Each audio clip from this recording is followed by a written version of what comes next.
आप सभी को नमस्कार। मैं पीयूष तिवारी आज एक नई वीडियो के साथ आप लोग के बीच में आया हूँ। मैं आज बहुत इंटरेस्टिंग टॉपिक पे डिस्कस करूँगा। बहुत दिन से आप सुन रहे थे औरंगजेब औरंगजेब औरंगजेब, अब आज के दौर में कुछ दिनों से आप सुन रहे हैं राणा सांगा बाबर, राणा सांगा बाबर। ये क्या स्टोरी चल रही है, इसके पीछे का क्या राज है और कहाँ से ये स्टार्ट हुई, तो मैं इन चीज़ों पे आज बातें करूँगा।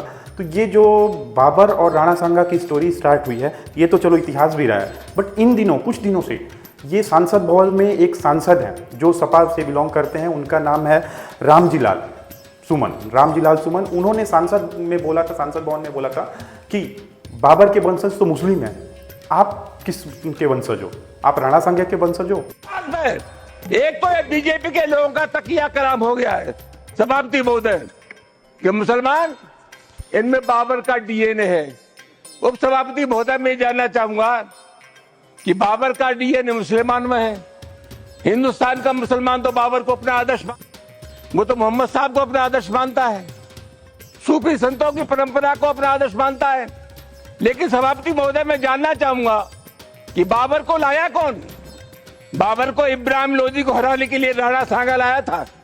तो मुसलमान तो बाबर की औलाद है और तुम गद्दार राणा सांगा की औलाद हो, ये हिंदुस्तान में तय हो जाना चाहिए। अगर बाबर की तो आलोचना करते हैं, राणा सांगा की आलोचना नहीं करते। सभापति महोदय ये बहुत, सभापति महोदय ये देश की एकता, आप अनुभवी आदमी हैं, बात से संसदीय मर्यादाओं का ध्यान। दो धोखेबाज था, जो गद्दार था, तो इन चीज़ों को लेके अभी विशेष समुदाय में बहुत तनाव पैदा हुआ है, जिसकी वजह से वो बहुत जगह पे हंगामा कर रहे हैं। और रीज़न भी है, तथ्य भी है, क्योंकि राणा सांगा अपने आप में एक बहुत बड़ा योद्धा था, इतिहास में ऐसी चीज़ें गवाह हैं। तो मैं इसके बारे में बताऊंगा कि ये उन्होंने ऐसा बोला क्यों और इसका क्या रीज़न है बोलने का। तो मैं इनके थोड़े हिस्ट्री के बारे में जाऊंगा, राणा सांगा बाबर, और बीच में जिसके लिए ये दोनों स्टोरी स्टार्ट हुई थी, दोनों में कसक मसक स्टार्ट हुई थी, उसका रीज़न था इब्राहिम लोदी। तो मैं थोड़ा सा पास्ट में एक बार फोकस करूंगा और मैं बात बताता हूँ आप। मैं अब आपको क्लियर करना चाहता हूं कि राणा सांगा बाबर और इब्राहिम लोदी में ये जो तिकड़ी बनी हुई है, इसका क्या रीज़न था कि आज राणा सांगा को लोग धोखेबाज कर रहे हैं। लोग क्या, एक स्पेशल सांसद धोखेबाज कर रहा है। तो मैं बताऊं तो इब्राहिम लोदी जो दिल्ली में शासक था, जिसका अपने आप में एक बहुत बड़ा साम्राज्य था, ये सल्तनत बंद से आता था और ये अफगान था, एक अफगानी था। तो इसका जो शासन था वो 1517 से लेकर 1526 तक था। 1517 में ये स्टार्ट किया और 1526 में ये इसका खत्म हो गया, इसकी मृत्यु हो गई बाबर के हाथ से। तो क्या था कि उस टाइम इसका आतंक बहुत बड़ा था। ये दिल्ली के आसपास जो दिल्ली साम्राज्य आते हैं, इस पे ये राज करते थे। और दिल्ली के सट्टे राजस्थान में एक मेवाड़ जगह है, जो मेवाड़ पे राणा सांगा राज्य करते थे। वहाँ पे राजपूताना शासक राणा सांगा का अपना एक अलग साम्राज्य था और इनके पास बहुत शक्तियाँ थी और खुद में ये एक बहुत बड़े योद्धा थे। तो इनके पास के बारे में मैं बात करूँ तो राणा राजमल के ये बेटा थे। राणा राजमल के 3 पुत्र थे, कुंवर पृथ्वीराज, राजमल और फिर संग्राम सिंह। जो रायमल थे उनके 3 बेटा, और छोटे वाले बेटे का नाम था संग्राम सिंह, जिनको आगे जाके राणा सांगा के नाम से जाना जाता था। तो संग्राम सिंह जो राणा सांगा बने, उनका रीज़न ये था कि वो राजा कैसे बने, क्योंकि सिस्टम के हिसाब से बड़ा बेटा राजा बनता है, बट संग्राम सिंह मतलब राणा सांगा राजा इसलिए बने क्योंकि शुरुआती दिनों में ही उनको इंटरेस्ट था एक योद्धा बनने का।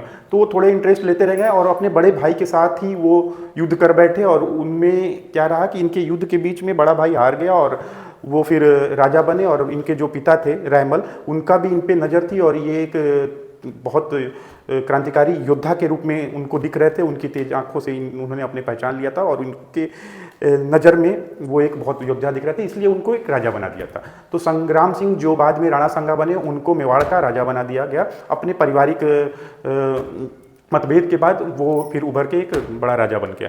उसके बाद मैं बात करूँ तो इस लड़ाई में उनकी आँख में एक तीर लगी थी, भाई की लड़ाई में, जिसकी वजह से उनकी एक आंखें चली गई। ऐसा कहा जाता है कि 80 घाव है उनके बॉडी पे और एक हाथ कटा हुआ था। तो वो इतना कुछ होने के बाद भी हृदय से एक सम्राट थे, इसलिए वो इतनी बड़ी बड़ी लड़ाइयाँ आगे लड़ गए। नहीं तो आजकल थोड़ी भी चीज़ें डिसबैलेंस होती है तो लोग को बहाना मिल जाता है और फिर वो अपनी स्टोरी को वहीं पे वो स्टॉप कर देते हैं। बट राणा सांगा के साथ ऐसा नहीं हुआ। राणा सांगा 1509 में राजा बने। उसके बाद वो आगरा तक अपने साम्राज्य का विस्तार कर दिए थे। पीछे गुजरात भी था, वहाँ भी उनकी कनेक्टिविटी बनी थी, वहाँ भी वो राज्य करते थे। तो गुजरात भी उनका था, मेवाड़ राजस्थान वाला एरिया भी था, पश्चिम यूपी में भी उनका साम्राज्य फैल रहा था। वो बढ़ रहे थे दिल्ली की तरफ, और दिल्ली की तरफ बढ़ते बढ़ते वो इब्राहिम लोदी से 2 बार उन्होंने लड़ाइयाँ लड़ी, और दोनों बार इब्राहिम लोदी को वो हरा दिए, 1517 में भी और 1519 में भी। तो दोनों लड़ाई में वो इब्राहिम लोदी को हरा दिए। 1517 वाली लड़ाई में उन्होंने बंदी बना दिया था इब्राहिम लोदी को। फिर कुछ उस टाइम जो भी होता था पैसे या जो उसको मुद्रा बोलते थे उस टाइम की, तो उसको लेके वो समझौता हुआ और फिर उसको छोड़ दिए। फिर ऐसे ही 19 में भी उन्होंने इब्राहिम लोदी को हराया। तो अपने इतिहास में 2 बार इब्राहिम लोदी को उन्होंने लड़ाया। अब यहाँ पे एक चीज़ समझ नहीं आती कि जब वो 2 बार इब्राहिम लोदी को लड़ा दिए, तो बाबर ने अपने पुस्तक बाबरनामा में ये क्यों लिखा कि इब्राहिम लोदी को मारने के लिए मेरे को राणा सांगा के दूत ने बुलाया था। तो ये चीज़ें थोड़ी इंटरेस्टिंग थी, और इसी को लेके आज इतिहासकारों में प्रतिद्वंद चल रहा है, और इतिहासकार आपस में ही उनके जो मत हैं वो आपस में ही कॉन्फ्लिक्ट हो रहे हैं। तो ये एक बहुत पेचीदा टॉपिक है, और ये बाबरनामा में बस इतिहास मिलता है। भारत की जो सबसे अच्छी बुक मानी जाती है गवर्नमेंट की NCERT, उसमें भी ये लाइन है, बट शायद लिखा हुआ है उसके आगे कि शायद राणा सांगा ने ही बुलाया था बाबर को।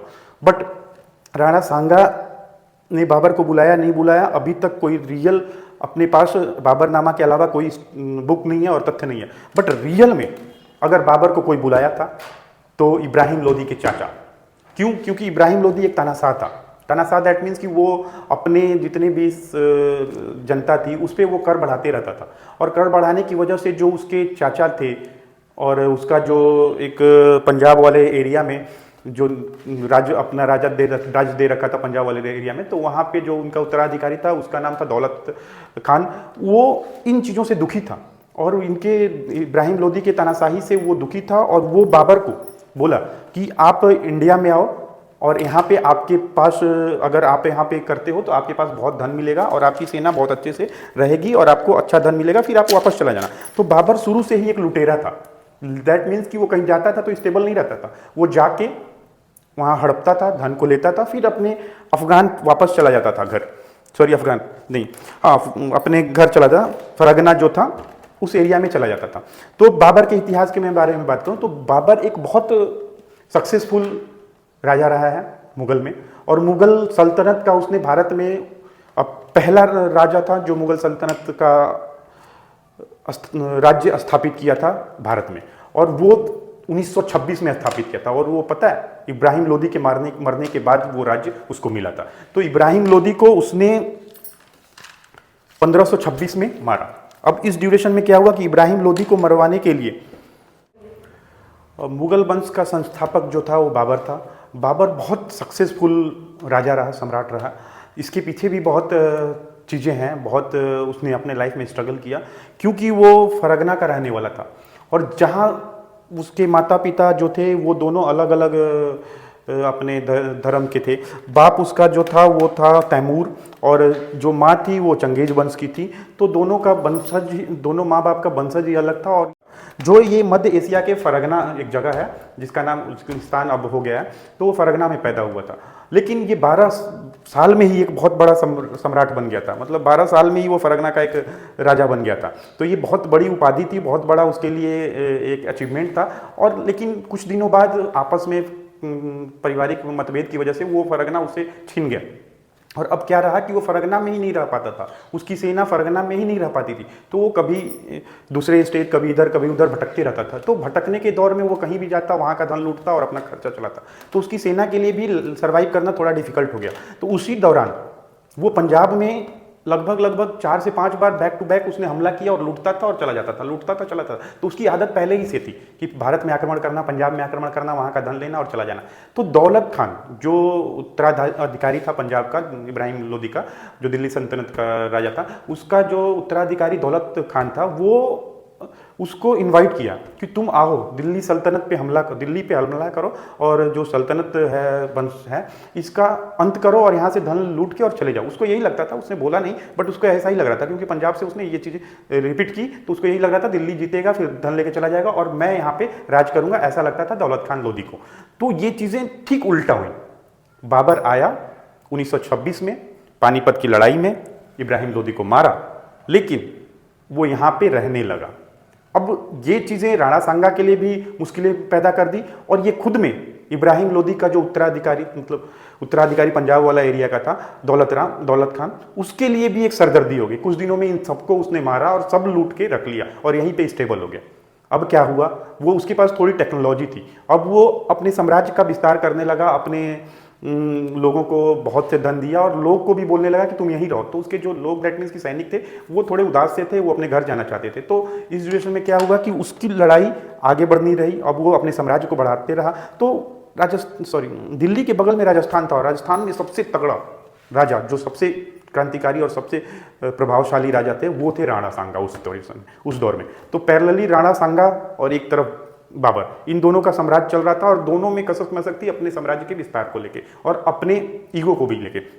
तो अब क्या हुआ कि बाबर के पास सेना नहीं थी क्योंकि वो पलायन किया हुआ था, बट राजपूताना सेना बहुत तगड़ी थी, बहुत ज़्यादा संख्या में थी। तो इसकी वजह से बाबर को लगता था कि शायद हम राणा सांगा से न जीत पाएँ। तो राणा सांगा अपनी चढ़ाई करते करते आगरा तक पहुंच गए थे। उसी ड्यूरेशन में क्या हुआ कि बाबर की भी वहाँ पे कुछ उत्तराधिकारी रख दिया था और वहाँ पे एक दो युद्ध हुए थे, चंदेली और आगरा का। तो उस ड्यूरेशन में ये चीज़ें हुई थी। तो वहाँ पे बाबर भी गया अपनी सेना लेके, राणा सांगा भी अपनी सेना लेके आए। वहाँ पे अब हुआ कि वहाँ पे एक खानवा जगह है आगरा और उसके बीच में, खानवा के मैदान में जंग स्टार्ट हो गई। अब इस जंग में क्या था कि बाबर की सेना इस जंग को लड़ना नहीं चाहती थी, लिटरली मेरे से पूछो तो, क्योंकि ऐसा इतिहास में बताया गया है कि बाबर के सेना में नंबर ऑफ सेना ज़्यादा नहीं थी, संख्या ज़्यादा नहीं थी, बट हाँ जो राणा सांगा के पास थी, उनके पास खुद की सेना थी, उनके सहयोगी जितने भी राजपूताना साम्राज्य थे उनकी भी सेना थी। तो उनके सामने इनकी सेना की टुकड़ी बहुत छोटी लगती थी।